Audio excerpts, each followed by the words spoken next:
ici, on se trouve à la Commande, et qui est à peu près le centre géographique de l'appellation Jurançon. Et puis on a dit, on va faire une euro de vin et une maison de vin. 45 vignerons indépendants qui amènent leur vin, les uns à côté des autres, et les gens qui viennent, ils peuvent choisir. C'est le seul endroit au monde où vous avez autant de Jurançons différents ensemble. Donc là, ce premier vin qu'on a choisi pour accompagner le chèvre frais, c'est le Clos de la Vierge 2010. C'est un vin produit par Anne-Marie Barrère à la Hourcade. Donc c'est un vin issu de Gros Mansin à 100%, donc il représente bien la famille des secs à base de Gros Mansin, donc ils sont toujours très basés sur l'expression aromatique, une bonne intensité aromatique avec des notes toujours un petit peu dans le registre floral, végétal, parfois on a de la pêche, des choses comme ça, un peu d'agrumes aussi. Et c'est des vins qui vont très bien avec ce genre de fromage.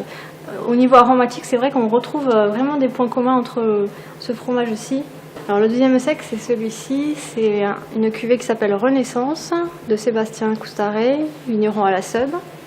C'est le millésime 2008, et là c'est un vin qui est issu de deux cépages, le Petit Mansin et le Courbu. Donc c'est un vin qui va plutôt mieux avec des fromages affinés plus longtemps que le chèvre qu'on a goûté en premier par exemple, et qui va aussi très bien avec les viandes en sauce, aux champignons, ce genre de choses. On a essayé de voir des associations, vin, fromage, à partir de Jurançon sec. Alors on remarquera que ce fromage est le fromage de chèvre au niveau de la couleur est relativement blanc. Celui-ci est plus ancien, il a 13 mois. Celui-ci a 3 mois. Donc ils sont différents. Celui-ci a évolué et a pris un ton dans les beiges. Si on les prend au nez, si vous voulez, on va s'apercevoir que c'est un fromage qui a été affiné pendant 3 mois. On va trouver une odeur qui est assez caractéristique. Ici, ce n'est pas tellement une odeur animale, c'est une odeur assez végétale, il y a un peu de sous-bois.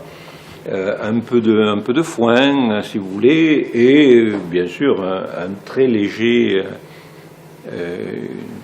odeur, disons, d'étable. Ça, c'est un fromage qui a été fait il y a 3 mois, donc c'est au mois de mars.